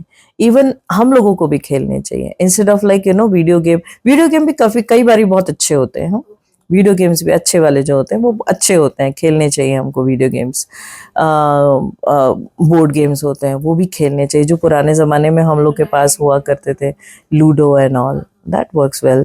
वो सब चीज़ें होनी चाहिए जिसके अंदर कि आपका माइंड एंगेज हो, आपको हर बार कुछ नई चीज़ सोचनी पड़े और आपको क्रिएटिवली वहाँ तक पहुँचना है कहीं पे। तो वो वाले जो एक्टिविटीज़ होते हैं वो ब्रेन को हमेशा एक्टिव रखते हैं और एंगेज रखते हैं। तो आप दूसरे जो बेकार के जो थॉट्स हैं वो नहीं आते हैं। Does colour play a very important role? Yes, very much. Colour कैसे, मतलब अगर हम जैसे ब्लैक एंड व्हाइट कर रहे हैं, जैसे जेंटांगल अगर हम करते हैं तो मोस्टली हम ड्रॉ करते हैं आड़ी टेढ़ी लाइन, जो भी हो, जो भी एक आर्टिकल हम ड्रॉ करते हैं। जैसे मैंने जेंटांगल किया था, तो जैसे किसी को एक बड़ा सा फिगर बना दिया था, and then I was filling it with different patterns. तो वी वर्क विद पैटर्न, और उसमें सिंगल शेड रहता है। अगर हम कलरफुल कलर्स यूज करते हैं तो वो हमारे दिमाग को कैसे ज्यादा हेल्प कर देता है? एक्चुअली एवरी जो ब्रेन के ऊपर काम करता है ना, वो लाइट की फ्रीक्वेंसी, जो डिफरेंट डिफरेंट फ्रीक्वेंसी होती है, वो भी ब्रेन के ऊपर अलग अलग तरीके से काम करती है। अब लाइट की frequency is nothing but colours. So colours are nothing but the light के अलग अलग फ्रीक्वेंसीज है, राइट। सो वो भी अलग अलग तरीके से आप बहुत ही नॉर्मल तरीके से अगर मैं आपको बोलूं कि येलो कलर देख के आपको क्या फीलिंग आती है? येलो कलर देख हैप्पीनेस। हैप्पीनेस। मैं आपको अगर बोलूं sunflower, it's all about happiness, it's all about innocence. मैं अगर आपको बोलूं येलो कलर बहुत कनिंग है और वो बहुत ही श्रूड है और रूड है, आपको भरोसा होगा उस बात पे? नहीं होगा। लेकिन मैं आपको बोलूं रेड कलर और ऑरेंज कलर ये बहुत श्रूड है, बहुत क्रूर है, आपको भरोसा होगा इस बात पे? आपने जैसे रेड बोला तो इंस्टेंटली मेरे दिमाग में जो पहला थॉट आया वो था blood. Blood, it's all about running, it's all about energy, right. तो उसमें इनोसेंस कम है। अगर मैं बोलूं रेड में इनोसेंस कम है और येलो में इनोसेंस ज्यादा है, आपको इस पे भरोसा होगा? Can you feel that thing now, right. अब अगर मैं आपको बोलूं नीला या ब्लू कलर बहुत ज्यादा विजडम वाला है, बहुत पढ़ा लिखा है, बहुत शांत है, बहुत मिच्योर है, राइट। अगर जब हम जैसे सी के सामने रहते हैं, आप सी वेव्स देखते हो, it is a very soothing, मुझे तो बहुत ब्लू कलर, हाँ, इन जनरल ब्लू कलर, जैसे आप किसी ब्लू रूम के अंदर बैठे हुए हैं या जहाँ पे रेड कलर ज्यादा फोकस्ड है या येलो कलर है, तो ये कलर्स जो होते हैं हमारे माइंड के अंदर डिफरेंट डिफरेंट टाइप की फीलिंग्स पैदा करते हैं। तो जिस तरह के हम लोग को green is the soothing colour, green is soothing colour, green is very Kameng colour. उसका इवोल्यूशन से भी बहुत ज्यादा संबंध है, क्योंकि जब एज अ ह्यूमन बीइंग हम लोग इवॉल्व हो रहे थे या फिर जो भी है, तो green is a safest colour हमको लगता है, क्योंकि हम जंगल में रहे हुए हैं। तो वो हमेशा हमारे लिए प्लेजेंट और सेफ और घर ऐसा लगता है, बहुत घर वाला का फीलिंग है उस ग्रीन कलर के जो वेवलेंथ है, उसके जो भी उसकी फ्रीक्वेंसी है, that brings you down, like come down. तो हाँ, अच्छा, ओके, आई गॉट इट। अगर कोई बहुत ज्यादा डिप्रेस्ड है या एंजाइटी में है तो they will use red, orange, ऐसा हो? वो जरूर। अगर आप बहुत ज्यादा शांत हो गए या आपको कुछ भी करने का मन नहीं कर रहा है, ऐसे कुछ हो रहा है, दैट टाइम आपको ब्लू या ब्लैक और ब्राउन ऐसे ही कलर आपको अच्छे लगेंगे, लेकिन आपको वहां जाना नहीं है। आपको येलो, जो हैप्पी कलर्स है ना, जो कलरफुल बनाई है, लाइक पेस्टल कलर, और जो भी इसके वसंत के कलर हैं, जो स्प्रिंग कलर्स हैं, वो अपने आसपास रखेंगे तो ऑटोमेटिक धीरे धीरे सारी चीजें चेंज होती हैं, अच्छा लगता है आपको। वाइट, जैसे जैसे जैसे आप वाइट की तरफ जाते हैं ना, लाइट कलर, तो बहुत सारा लाइट का बहुत सारा हिस्सा रिफ्लेक्ट होकर निकल जा रहा है, राइट। पूरा का पूरा लाइट अगर रिफ्लेक्ट हो गया, इसका मतलब आपके पास वाइट है। पूरा का पूरा लाइट एब्जॉर्ब हो गया, इसका मतलब आपके पास ब्लैक है। ओके राइट व्हाइट लाइट के अंदर सारे कलर्स होते हैं, राइट? अब व्हाइट पूरा का पूरा अगर किसी चीज पे, अब ये जो येलो ये ब्लू मुझे क्यों दिख रहा है, क्योंकि इसने इस शेड लाइट के अंदर का ये वाला शेड एब्जॉर्ब किया, बाकी सब कुछ रिफ्लेक्ट कर दिया, राइट? इसलिए मुझे ये वही वाला कलर दिख रहा है जो ये वाला है, जो उसने एब्जॉर्ब किया है। अब पूरा लाइट एब्जॉर्ब कर लिया, there is no light means black, और पूरा का पूरा लाइट रिफ्लेक्ट कर दिया, दैट इज व्हाइट। सो आपको जब अगर लाइट कलर पसंद आते हैं, इसका मतलब ज्यादातर हिस्सा लाइट का रिफ्लेक्ट हो गया है, यू नो, तो आप शांत है, काम है, वो ही आप दिखाना चाह रहे हो, या फिर अपने जीवन में लाना चाह रहे हो, या फिर हो रहे हो आप वैसे। इसके लिए वो कलर आपको अट्रैक्ट करते हैं जिसकी आपको ज़रूरत होती है, जो आपकी पर्सनालिटी को सूट करते हैं, जो आपको अंदर से लगता है कि ये मैं हूँ, यू नो, आपकी उसके अंदर से क्या कहते हैं, आपके अस्तित्व के साथ में जो बैठता है तालमेल, इस टाइप के। एक ऐसा मेरी लाइफ में भी ऐसा एक पैचेस आते हैं जहाँ मुझे रेड कलर बहुत पसंद आता है, फिर मुझे रेड नहीं पसंद आता, फिर मुझे ब्लैक कलर पसंद आता, फिर नहीं। कुछ एक दो कलर है जो कांस्टेंट है, जो बचपन से लेके आज तक मुझे पसंद है, वो व्हाइट और ब्लू, तो वो कांस्टेंट है मेरे साथ में, वो मैं कभी भी पहन सकती हूँ। माय ऑल लाइक ज्यादातर मेरा वार्डरोब ब्लू है, ब्लू और व्हाइट है। Since we have discuss so many things, तो मेरा नेक्स्ट क्वेश्चन ये था कि this can be used as a treatment, neurographic art. Treatment आप शुरू में कर सकते हैं, अगर बहुत ज़्यादा जैसे इलनेस अगर बहुत ज़्यादा है तो आप इसको सपोर्टिव थेरेपी से ले सकते हैं, बट एक अकेला ये स्टैंड नहीं कर सकता कि एक मिला जुला थिंग होता है, राइट? अगर आपको कोई मेंटल प्रॉब्लम है, लाइक सीरियस प्रॉब्लम है, तो आपको दवाई भी लेनी होती है क्योंकि वो उस तरीके से काम करती हैं। फिर आपको ये सपोर्टिंग में आपको इस तरह की भी चीज़ें चाहिए होती हैं, जो आर्ट थेरेपी हुआ, सीबीटी हुआ, तो जिन इमोशंस को आप बात कर सकते हो उनको सीबीटी के थ्रू या बात करके करते, जिनके बारे में बात नहीं कर पाते या फिर भी नहीं निकल पा रहा है अंदर से, तब हम इसको भी यूज़ करते हैं। सो इट्स ये सब पूरा एक ट्रीटमेंट मिला जुला होता है। तो आप साइकोलॉजिस्ट के साथ करके काम जी हाँ, साइकोलॉजिस्ट के साथ भी काम करते हैं। तो कई बार बहुत छोटे बच्चे होते नहीं बात कर पाते, तो इस आर्ट के थ्रू उनसे निकलवाया जाता है, क्योंकि वो बहुत नेचुरल आर्टिस्ट होते हैं, जो उनके मन में होता है वो ही ड्रॉ करते हैं, वो उन्होंने कहीं कुछ और देखा नहीं होता, वो कुछ सोच के नहीं। अगर कोई बच्चा, आप उसको जितना भी कलर्स दीजिए या आर्ट कीजिए, अगर वो नहीं कर रहा है तो इज वेरी रेजिस्टेंट, नहीं मुझे नहीं ड्रॉ करना, मुझे नहीं करना, वो तो प्रॉब्लम आते ही हैं, तो आपको थोड़ा समय लगता है, धीरे धीरे समय बात, अगर वो नहीं करना चाह रहा, बात करने की कोशिश करिए उनसे। पर बहुत सारी बातें ऐसी होती है ना कि बच्चे नहीं बोल पाते, बहुत छोटे अगर बच्चे रहेंगे तो नहीं बोल पाते। बच्चा क्या ही बोल पाएगा। हाँ, आप उनको जबरदस्ती नहीं कर सकते, जैसे उसके साथ प्लेफुल होके, क्योंकि जब बच्चों के साथ मैं जनरली जब बच्चों के साथ काम करती हूँ तो मैं कभी नहीं बोलती कि हम लोग ऐसा कुछ कर रहे हैं ये थेरेपी। मैं एज अ आर्ट टीचर अपने आप को इंट्रोड्यूस करती हूँ, मैं तुम्हारी आर्ट टीचर हूँ, देन हम बातें करते हैं। बहुत सारे फीडबैक मेरे पास ऐसे भी आते हैं, ये आंटी ना बात बहुत करती है, आर्ट कम करवाती है।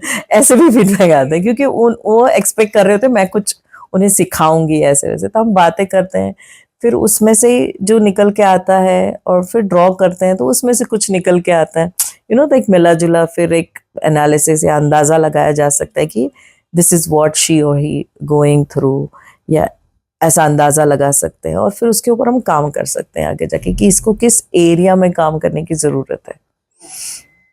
तो मेरा क्वेश्चन अभी आने वाला है, या मैं पूछना चाहती हूँ ये कि किन लोगों पे ये यूज कर सकते हैं, मतलब whom you are focusing at, कि जिनको ये यूज करना चाहिए।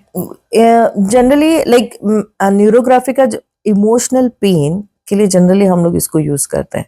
जब आप इमोशनल पेन में से गुजर रहे हो, किसी भी तरह का हो, फिर वो एंजाइटी होती है या डिप्रेशन होता है, उसकी वजह से कोई लॉस हो गया आपका, आपने अपने किसी करीबी को खो दिया है, यू नो, ब्रेकअप्स होते हैं, वो भी एक तरह का पेन है। देन आप मेनोपॉज में से जा रहे हैं तो बहुत सब कुछ बहुत ही जम्बल्ड अप होता है, आपको कुछ समझ नहीं आता, ब्रेन फॉग रहता है, चीज़ें आपसे लाइक नहीं आप कंडक्ट कर पाते, जो आप बहुत आसानी से कर रहे थे पहले, वो अचानक से बंद हो जाता है और अचानक से आपके चीज़ें आपसे छूटने लगती है, तो उससे भी डिप्रेशन आता है। जो आप काम नेचुरली बहुत अच्छे से कर रहे हैं, अब आप अचानक से नहीं कर पा रहे हो उन चीज़ों को, तो वो आपको डिप्रेस करता है, वो आपको चिंता में डाल देता है। तो उस टाइम पे भी हम लोग वैसे भी उस तरह के भी मतलब पेशेंट्स मेरे पास होते हैं। और जनरली कोई पास्ट वाला कोई इवेंट हो गया, जैसे लड़कियों में या लड़कों में, वॉट एवर इट इज़, कुछ भी हो सकता है। लाइक पेरेंट्स कभी कभी अब्यूजिव होते हैं, कुछ अनप्लेजेंट घटनाएं बच्चों के साथ हो जाती हैं, वो ज़िंदगी भर तक रहती हैं और उस चीज़ से वो दूर दूर दूर दूर भागते रहते हैं, राइट। उस चीज़ को अवॉइड करते हैं, सारी चीज़ों को वो भी निकालना होता है। तो ये सारी चीज़ें अगर बहुत ज़्यादा अक्यूट है तो 3-4 अलग अलग तरह के थेरेपी मिला जुला के हम काम करते हैं। और अगर बहुत ज़्यादा इनिशियल लेवल पे है, जैसे अभी आपको क्या कह सकते हैं, रोज़मर्रा का स्ट्रेस है, या आप मेनोपॉज के थ्रू जा रही है, वो तो होने ही वाला है, वो स्ट्रेस होने ही वाला है आपको। तो आप घर में बैठ के इस चीज़ को कर सकते हो ताकि उसके सिम्टम्स कम हो जाए और आपका रेगुलर जो भी काम चल रहा है वो चलता रहे, राइट। आप कॉरपोरेट में अंदर जाते हैं, वो रोज़मर्रा का स्ट्रेस होता है उनके पास। अगर वो इस थेरेपी को या इस आर्ट को अगर वो रोज़ परफॉर्म करते हैं, हफ्ते में 1-2 बार परफॉर्म करते हैं, तो अगर उनको बहुत अक्यूट एंजाइटी नहीं भी है तो इसके थ्रू वो रोज़मर्रा का स्ट्रेस उसको वो रिलीज़ कर सकते हैं। अब रोज़मर्रा का अगर उन्हें रोज़ रिलीज़ कर दिया तो वो बढ़ता नहीं है, अगर वो फिर बढ़ता, अगर आप अंदर ही अंदर रखते हैं, वो बढ़ता जा रहा है, बढ़ता जा रहा है, बढ़ता जा रहा है, तो फिर वो एक बड़ी इसमें तब्दील हो जाता है। फिर वो और बढ़ गया तो फिर वो बॉडी के थ्रू निकलने लगता है। तो आपने बहुत बार देखा होगा कि मुझे यहाँ दर्द हो रहा है, वहाँ हर जगह दर्द हो रहा होता है कभी कभी, तो आप राइट, लेकिन कहाँ दर्द हो रहा है ये समझ नहीं आता, आप उसको डायग्नोस नहीं कर पाते। तो इस तरह के जो चीज़ें होती हैं वो आर्ट के थ्रू निकल सकती है। तो इस तरह का पेन जो आपको फिजिकली डायग्नोस नहीं हो रहा है, इमोशनल पेन, उसको हील करने के लिए यूज कर सकते हैं। वो कहीं से भी आ सकता है, जो भी। यश जी, जब हम बात कर रहे थे पॉडकास्ट से पहले, तो आपने बताया था कि broken is beautiful and you explained a beautiful concept. आप वो बता सकते हैं हमारे दर्शकों के लिए? जी जरूर। एक जापानीज आर्ट फॉर्म है कॉल्ड किंसुगी।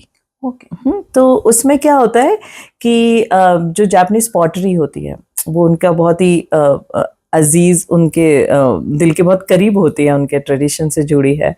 तो इसके लिए जब वो टूट जाती है कभी, तो उन लोग बहुत ही आर्टिस्टिकली उसको जोड़ा जाता है और उसमें सोना जड़ा जाता है।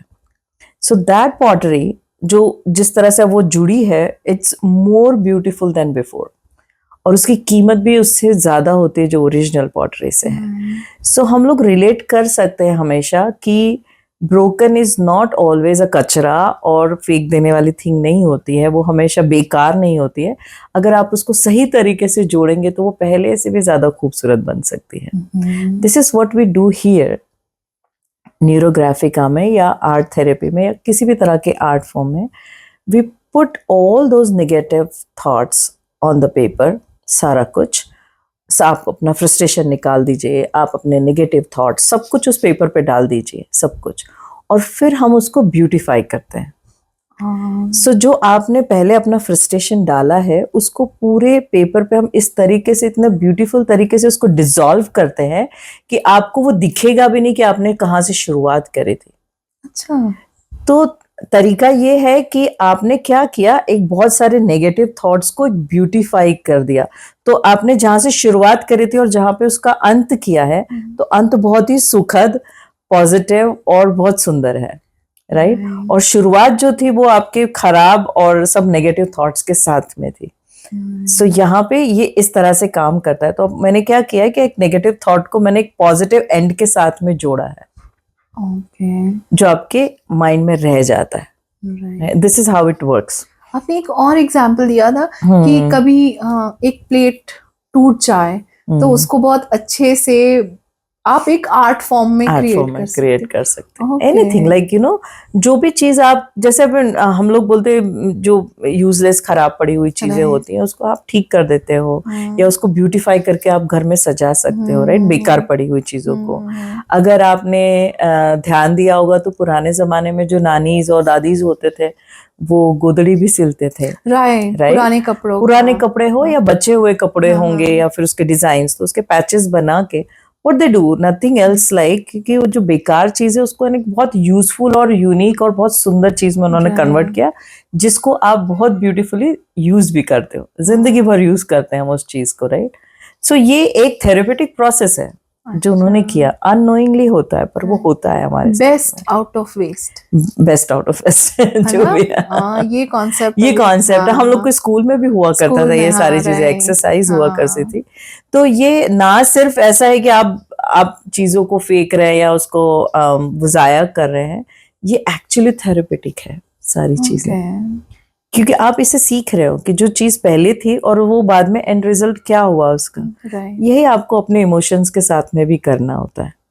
कि जो कुछ आपके अंदर टूटा फूटा है, जो कुछ आपको लग रहा है कि वो आपको तकलीफ दे रहा है, उसको सुंदर बना के देखिए, उसको सुंदर बनाने की कोशिश कीजिए। तो ये एक रील मैंने देखा था, आप ये बोले तो याद आया, उस रील में दिखाता है कि उन्होंने पेपर को एकदम स्क्रम्बल किया एंड देन ओपन किया और बोला कि your sorry doesn't help me but art can, yes I will add this कि बट आर्ट कैन, उसमें तो बस इतना ही बोलते हैं कि your sorry can not heal me, ये पेपर अब सीधा नहीं हो सकता, बट ये आर्ट थेरेपी जो है या न्यूरोग्राफिक कैन हेल्प यू कि वो पेपर फिर से, अगर सीधा ना हो पाए तो ब्यूटीफुल सीधा नहीं हो सकता, लेकिन उसका जो टेक्सचर है आप उसको बहुत ब्यूटीफुल चीजों में यूज कर सकते हैं, राइट, यू नो। और अगर आप उसको दूसरी तरीके से देखें, जैसे क्रम्बल्ड पेपर है, आपने, हम लोग थेरेपी में भी यूज करते हैं, यू नो, पेपर को आप क्रम्बल कर दीजिए, उसके टुकड़े कर दीजिए, फाड़ दीजिए।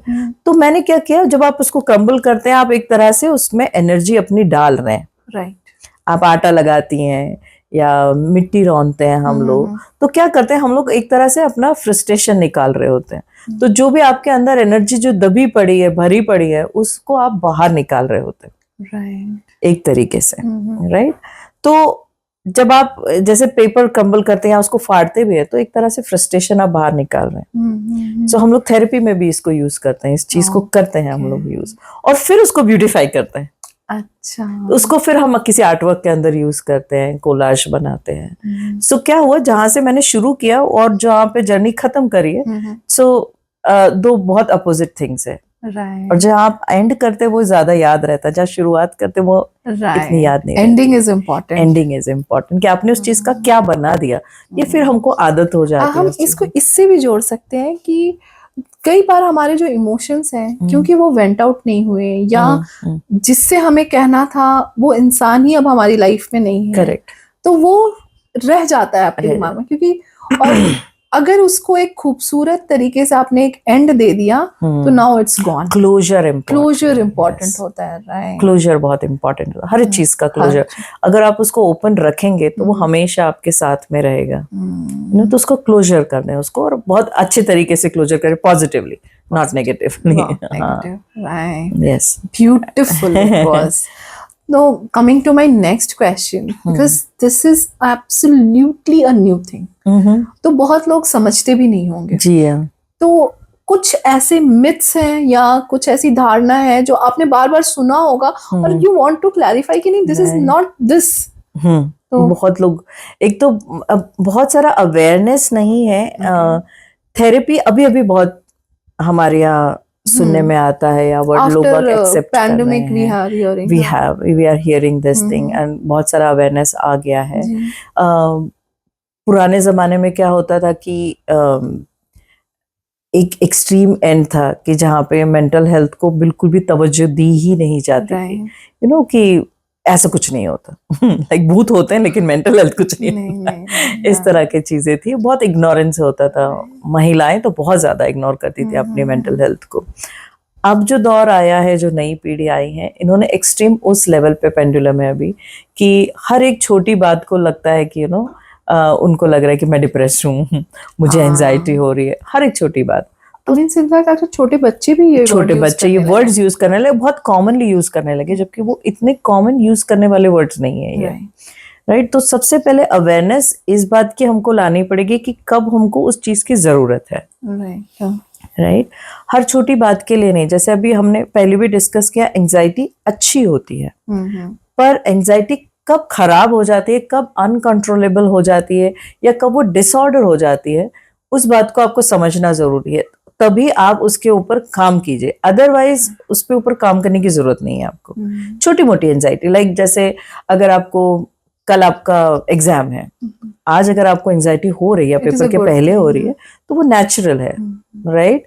अगर मैं आपको रूम में बताऊं कि यहाँ पे एक सांप है, आपको नेचुरली एंजाइटी होगी, right, that is natural thing. लेकिन हर छोटी बात को फिर अगर ये एंजाइटी आपके पास खतरा टलने के बाद भी रहे, आपका एग्जाम हो गया, अच्छा हो गया, फिर भी अगर वो एंजाइटी स्टे करती है, या सांप पकड़ा गया उसके बाद भी आपको लगता है कि यहाँ पे कहीं सांप है, then it's a problem, right. तो सम टाइम ये जो डिसऑर्डर होने लगती है थिंग्स आपके माइंड के अंदर, तब आपको सोचना चाहिए कि मुझे अब हेल्प की जरूरत है, और तब आपको हेल्प जरूर लेनी चाहिए।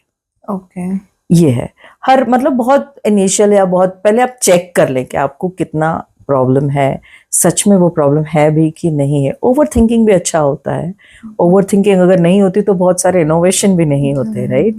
तो पर कहाँ जा रही है आपकी ओवर थिंकिंग? क्या वो पैनिक अटैक की तरफ जा रही है, क्या वो आपको एंजाइटी अटैक दे रही है? तो अगर वैसा कुछ हो रहा है तो आपको उसके ऊपर काम करना जरूरी है। दूसरी थिंग है कि आर्ट थेरेपी के बारे में, अब ये हो गया थेरेपी।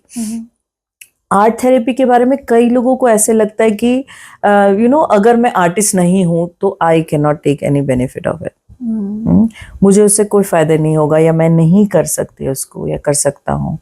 बट मैं आपको बता दूं, आर्ट थेरेपी के लिए आपका आर्टिस्ट होना जरूरी नहीं है, आपके अंदर कोई आर्टिस्टिक स्किल्स होने जरूरी नहीं है, still you will make an art piece, ठीक है। न्यूरोग्राफिका के अंदर एंड रिजल्ट आपका एक बहुत ही ब्यूटीफुल आर्टिस्ट पीस होगा, एक आर्ट पीस बनेगा, लेकिन आपको किसी भी आर्टिस्टिक स्किल की जरूरत नहीं है उसके अंदर, ये एक है।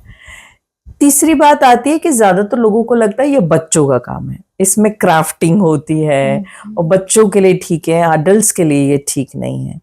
उसमें क्राफ्टिंग होती है, लेकिन एक साइंटिफिक प्रोसेस है ये आर्ट थेरेपी के अंदर। न्यूरोग्राफी का is completely different thing, but अगर आप आर्ट थेरेपी भी ले रहे हैं तो ये बहुत सारे हमारे जो उलझे हुए इमोशंस हैं उसको क्लियर करने के लिए, या बाहर निकालने के लिए, आपके खुद के मेंटल स्पेस को क्लियर करने के लिए वो बहुत इंपॉर्टेंट होता है। तो ये आपको लग रहा है, लेकिन it's not about crafting, or it's not about बच्चों का thing, it's for everyone, and you will see that the difference when you perform it. तो ये कुछ ऐसे मिथ्स हैं जो हमको जरूर क्लियर करने चाहिए। या एक्चुअली आपसे मिलने से पहले बस मैं आर्ट थेरेपी सुनी थी, बट न्यूरोग्राफिक के बारे में मैंने नहीं सुना था। हाँ, I am hearing for the first time, नया चीज है। और I don't know, but I really I'm curious and want to know कि where you see the future, और आप अगर आप इसे implement करना चाहती हैं तो कहाँ ये implement किया जा सकता है, and what is the future of it?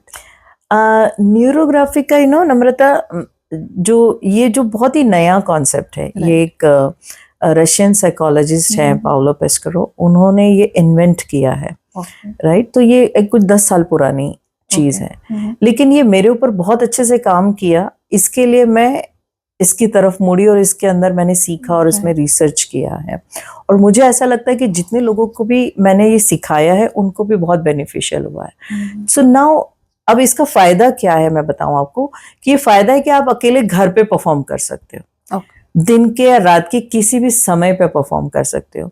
You don't need lot of things with this thing. आप एक पेंसिल और पेपर रहेगा तो यू गुड, राइट। इसके अंदर आपको कोई भी एनालिसिस करने की जरूरत नहीं है। सो ये इन सब चीजों को मद्देनजर रखते हुए मुझे ऐसा लगता है कि ये हर एक इंसान की दैनिक दिनचर्या के अंदर अगर आ जाए तो ये बहुत ही बेनिफिशियल हो सकती है। तो आपको बड़े, जब आपके डिसऑर्डर होने के पहले आप उसको रोक सकते हैं चीज़ों को, ओके। राइट। अगर रोजमर्रा का स्ट्रेस आजकल आप कॉर्पोरेट में देखेंगे, रोजमर्रा का स्ट्रेस बड़ा होता है, बच्चे स्कूल में स्ट्रेस है, विमेन घर में काम पे सब तरफ स्ट्रेस है। तो हम लोग कभी फ्री काम ऐसे हमारा वो अब क्या बोलते हैं वैसे हमारी दिनचर्या ही नहीं बची, हमारा लाइफस्टाइल ही चेंज हो चुका है कम्प्लीटली। और हमारा So, अब सोशल स्पेस भी वैसा नहीं है जो सोशल स्पेस पहला नहीं है, होता था। एग्जैक्टली। पहले हम लोगों के friends बीच से में मिलते थे, इंटरेक्शन हाँ। नहीं हो रहे हैं, ज्यादातर आपके दोस्त ऑनलाइन है जिनका कोई मतलब नहीं बनता है, राइट। सो सब कुछ फेक हो रहा है, ओरिजिनल कुछ नहीं है। तो हमारा ब्रेन इस चीज के लिए तैयार नहीं है अभी। जिस तरह से परिस्थितियां बदल रही हैं हमारी सोसाइटी की और जीवन की, उसके लिए ब्रेन तैयार नहीं है अभी। तो वो हमेशा उलझा रहेगा, वो हमेशा कंफ्यूज रहेगा। सो आपको कहीं ना कहीं उसकी भरपाई करना है। आप इन चीज़ों को नहीं बदल सकते, लेकिन आप कुछ ऐसा इंट्रोड्यूस कर सकते हैं जो आपके लाइफस्टाइल में आ जाए।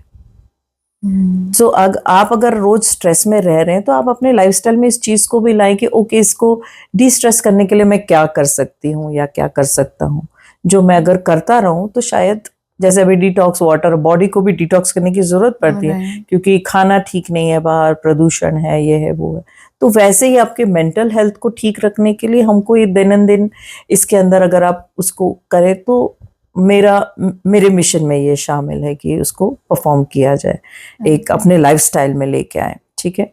दूसरा है कि मुझे लगता है स्कूल्स में होना चाहिए ये, क्योंकि बच्चों को हम सारी चीजें पढ़ाते हैं लेकिन उनको सब चीजों का ज्ञान होता है, उन्हें ये नहीं पता है कि अगर आगे जाके मुझे स्ट्रेस आया तो उसको मैनेज कैसे करूं, मैं उसको हील कैसे करूं, मैं उसको टोटली एग्री। हाँ, स्ट्रेस मैनेजमेंट हमें बहुत लेटर स्टेज में पढ़ाया जाता है, जबकि ये हमें स्कूल लेवल अब वो तो अनअवॉइडेबल है, आप स्ट्रेस को अवॉइड नहीं कर सकते, वो आने ही वाला है लाइफ के अंदर, हर बच्चे के जब बड़ा होगा, हर एडल्ट के जीवन में आने वाला है। तो उसके साथ डील कैसे करें आप, यहाँ पे कंफ्यूजन बहुत होता है।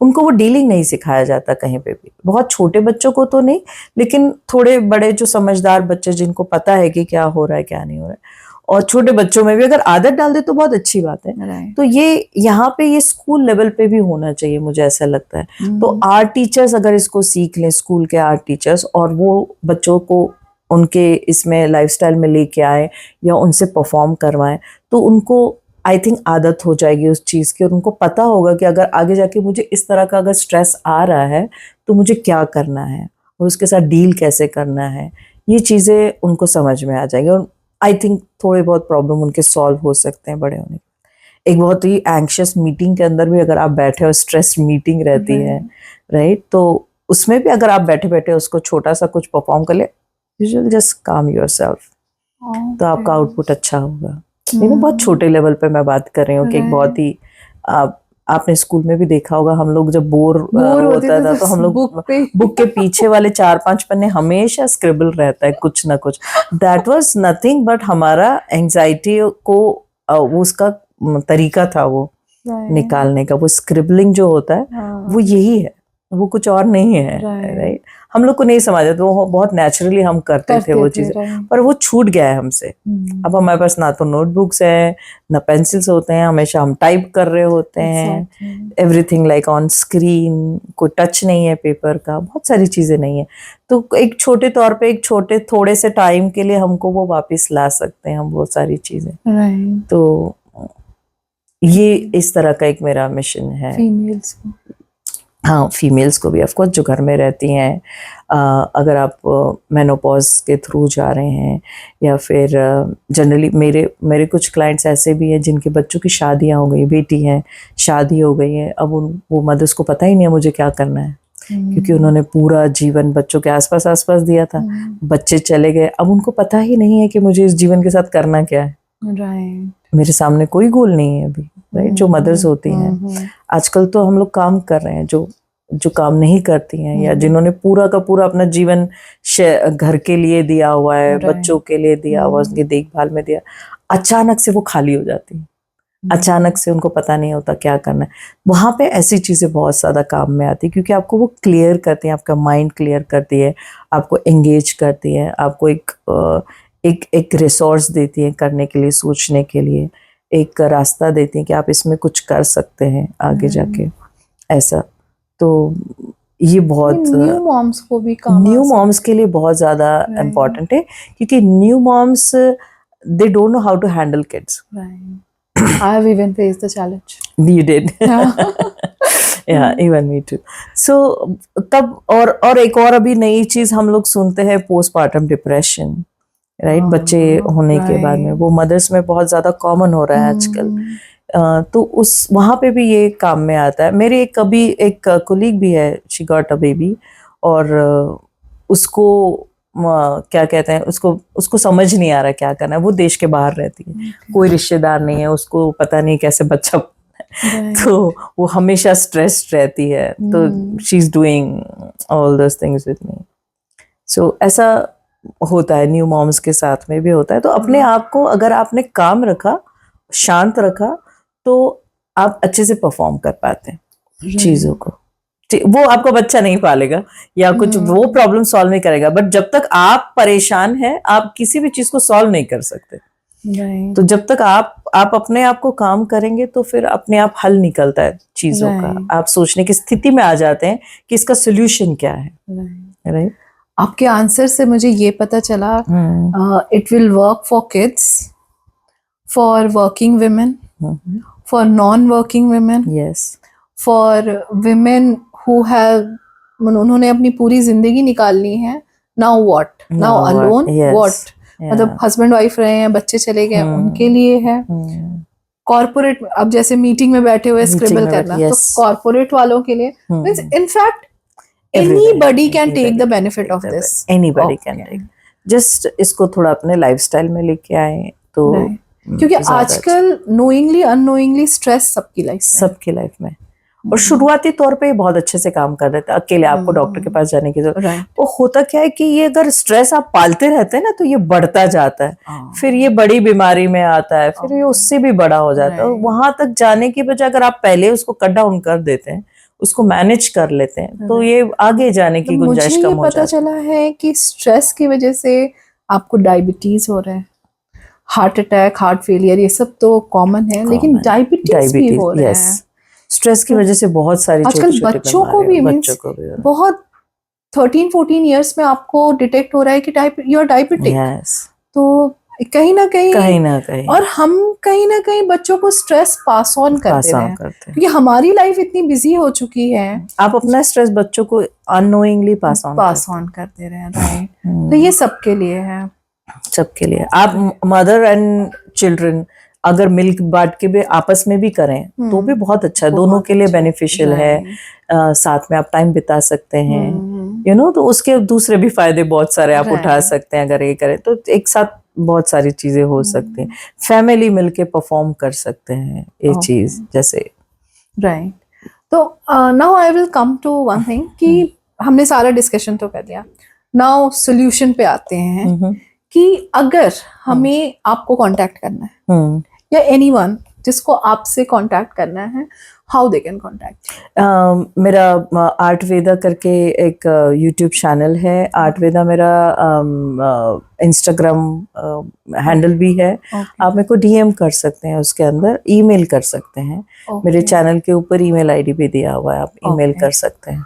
ओके. तो आप इसके लिए वेबिनार कंडक्ट करती हैं या वर्कशॉप्स करती हैं? हाँ, मैं वेबिनार अभी नेक्स्ट मंथ में करने वाली हूँ webinar.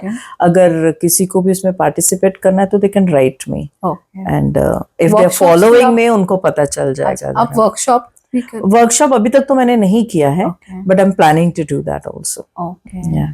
So it will be helpful for people.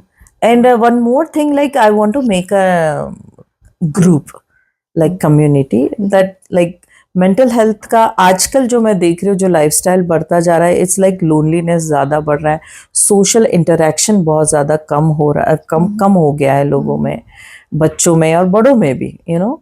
सो अगर एक सिमिलर प्रॉब्लम वाले लोगों का हम अगर एक ग्रुप बनाते हैं, तो बहुत सारा हेल्प उसमें हो जाता है, लाइक आधी चीज़ें वहीं सॉल्व हो जाती हैं जब एक दूसरे से इंटरेक्शन होता है, एक दूसरे से हम एक्सपीरियंस शेयर करते हैं, या फिर उसके अंदर लाइक यू नो क्या कहते हैं, दोस्ती होती है, आप अपनी बात बताते हो, किसी के एक्सपीरियंस से आप सीखते हो, एनकरेजमेंट मिलता है उसके अंदर, यू नो। सो जो इसमें से निकल के ठीक हो चुका है या जिनको इसका फ़ायदा हुआ है, तो आपको यू नो एक फीडबैक मिलता है, Right. and then you encourage to do this thing. So I want to do that. अगर नो हो सकता है तो वो इनिशिएट करने का मेरा प्लान है आगे का भी. Right. So if I keep on talking to you now, I'm so getting comfortable with you कि मैं आपसे घंटों बात कर सकती हूँ. Same here. तो this is the warmth you are carrying. I must say, I am feeling so comfortable with you. मुझे ऐसा लग रहा है कि मैं एक अपनी बड़ी बहन के साथ बैठी हूँ. And मुझे बहुत आपका ऑरा बहुत अच्छा है. और जब से आप आई हैं ना, I am feeling it. The moment you entered, from till then, I am just receiving.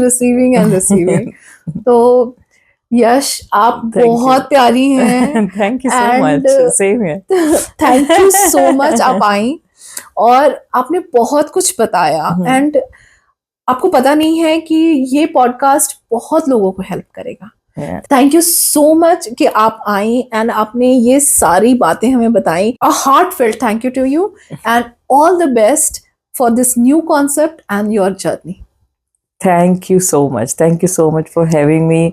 मुझे अच्छा लगा कि आपने मुझे बुलाया, और मैं चाहती थी कि पता चले किसी भी तरीके से, किसी भी मीडियम से. Awareness is very important because it's very important for now days, you know. So thank you so much. आपके द्वारा ये चीज़ें बहुत सारे लोगों तक पहुँचेंगी, और मेरी आशा है कि इसे कामयाब हो हमारा आज का podcast. I wish the same, and thank you so much again for and coming. you're a very lovely person. Thank you so much. Thank you because you are so. So वो बोलते हैं ना, जैसे हम होते हैं हमें सब वैसे ही दिखता है. So same. So thank you and नमस्कार. Thank you so much. Thank you everyone. Hope आपको ये क्रिएटिव एडवेंचर पसंद आया होगा. Remember, every line you draw is a step towards clarity, connection and growth. मिलती हूँ आपसे अपने अगले पॉडकास्ट में. तब तक के लिए stay connected and be happy always. Radhe Radhe.